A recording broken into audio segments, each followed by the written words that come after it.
Olá pessoal, tudo bem com vocês? Eu espero que sim. Nós aqui do canal Português no Caderno Facilmente voltamos com uma aula maravilhosa, você não pode deixar de acompanhá-la. Hoje iremos ver tipos de sujeitos. Para você que ainda tem dificuldade com esse assunto, que ainda não consegue entender o que é o sujeito de uma oração, nós já temos uma videoaula prontinha aqui no canal, não deixe de acompanhar, tá bom? Agora vamos aqui. Tipos de sujeitos. Nós temos basicamente 5 tipos de sujeitos, gente. São eles: o sujeito simples, o sujeito composto, o sujeito indeterminado, o sujeito oculto e o sujeito inexistente. Vamos ver aqui de maneira detalhada cada um deles, com exemplos, é claro. Vamos aqui. Quando é que eu tenho um sujeito simples? Quando esse sujeito vai trazer apenas o que? Um núcleo. O que é o núcleo? O núcleo é a palavra principal do sujeito. Por exemplo, Ana estava muito feliz. Quem é o sujeito da oração? Ana. Eu tenho aqui, apenas uma palavra núcleo, portanto, o sujeito é simples. Olha só o próximo exemplo. Minha mala já está pronta. Quem é o sujeito aqui dessa oração, gente? Minha mala. Agora, qual é a palavra núcleo aqui do sujeito? É a palavra mala, é a palavra mais importante do sujeito, tá? Eu tenho apenas uma palavra núcleo, o sujeito é simples. Agora, o sujeito composto, como o nome já diz, né? Composição, com certeza vai ter mais de um núcleo. Quando esse sujeito traz 2 ou mais núcleos, né, palavras importantes, isso significa que o sujeito é composto. Exemplo, Ana e Guilherme foram ao cinema. Quem é o sujeito? Ana e Guilherme. Agora, quais são as palavras núcleos do sujeito? São a palavra Ana e a palavra Guilherme. Tenho 2 palavras núcleos, sujeito composto. Próximo exemplo, as mangas e as maçãs estão boas. Quem é o sujeito? As mangas e as maçãs. Quais são as palavras núcleos? As palavras mangas e maçãs. Se eu tenho 2 palavras núcleos, o sujeito é composto. Próximo tipo de sujeito, o sujeito indeterminado. Quando é que eu tenho um sujeito indeterminado na oração? Quando não se sabe quem agiu. Ou seja, quando uma ação é realizada em um enunciado e não é possível saber quem realizou essa ação, nem pelo verbo e nem pelo contexto, isso significa que eu tenho um sujeito indeterminado, tá bom? Olha esse exemplo aqui, pessoal. Precisa-se de empregados. Quem precisa de empregados? Eu não sei, você não sabe. Como não sabemos, significa que o sujeito é indeterminado. Próximo exemplo, estão conversando na praça.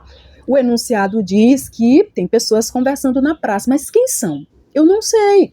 Pode ser homens, pode ser mulheres, podem ser crianças, não é verdade? Mas como nós não sabemos, significa que o sujeito é indeterminado. Detalhe, eu irei fazer uma videoaula falando apenas sobre o sujeito indeterminado.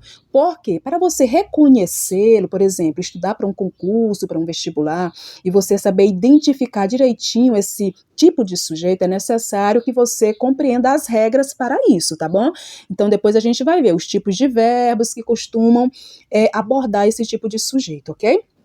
Próximo exemplo é o sujeito oculto. Como o nome já diz, é um sujeito que vai vir o que é escondido. Ele é chamado também de elíptico, de sujeito desinencial. E isso acontece quando não aparece de maneira clara na oração.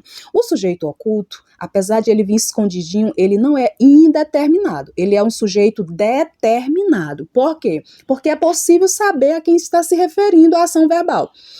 Ainda que ele não aparece de maneira clara, é possível saber a quem se refere pela terminação verbal, pela desinência verbal. Vamos ver aqui. Fomos ao cinema. Quem foi ao cinema? Pela terminação aqui, gente, o nós, é possível saber que está se referindo ao pronome nós, não é verdade? Fomos ao cinema. Quem foi ao cinema? Nós. Está se referindo aqui à primeira pessoa do plural, nós. Como que eu sei? Pela terminação verbal, pela desinência verbal. Olha só o próximo exemplo. Queres ir conosco? Pela terminação aqui, queres, por essa terminação aqui, é possível saber que a ação verbal está se referindo a quem? A segunda pessoa do singular. Quem é a segunda pessoa do singular? O pronome tu. Então, observe que, apesar do pronome não aparecer claro, nem a palavra eu, nem a palavra tu, pela desinência verbal é possível saber, ok? Então, é um sujeito oculto, ou sujeito desinencial, ou sujeito elíptico, da maneira que você quiser chamar. Próximo exemplo, nós temos o sujeito inexistente. Como o nome já diz, é o quê? Quando não existe. É quando a oração ela não traz um sujeito. E quando é que isso acontece? Isso acontece com orações que vão trazer verbos impessoais. E o que são verbos impessoais, pessoal? São verbos que não comportam sujeitos. Isso acontece com verbos que indicam fenômenos da natureza, como, por exemplo, o verbo ventar, chover, trovejar, são verbos que indicam fenômenos naturais. Geralmente a oração não traz sujeito. O verbo haver, no sentido de existir, ou seja, quando é possível substituir o verbo haver aqui, ó, pelo verbo existir, significa também que essa oração não tem sujeito.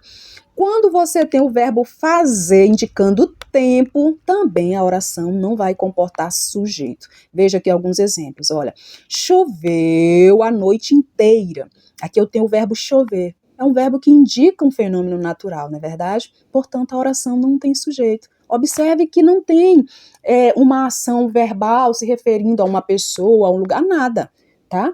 Então, a oração ela não tem sujeito. Olha só, havia muita gente ali. Eu tenho o verbo haver. Sempre que você vê o verbo haver numa oração, se ligue nele, tá? O verbo haver, dá para substituir pelo verbo existir? Vamos ver. Existia muita gente ali. Dá. Se dá para substituir, significa que a oração não tem sujeito, ok? Faz anos que não o vejo. Aqui eu tenho o verbo fazer, indicando que tempo. Isso significa que a oração também não tem sujeito. Esses são os principais casos que vão abordar a oração sem sujeito, pessoal. Tudo bem? E aqui, você gostou dessa videoaula? Se gostou, gente, por favor, vamos lá, se inscreva aqui no canal, dê um like, compartilhe, nos ajude, é um ajudando o outro, tá bom? Tudo de bom para vocês, tchau, tchau, não deixe de nos acompanhar. Já já a gente vai deixar aqui uma outra videoaula especial para você, tá bom? Beijos!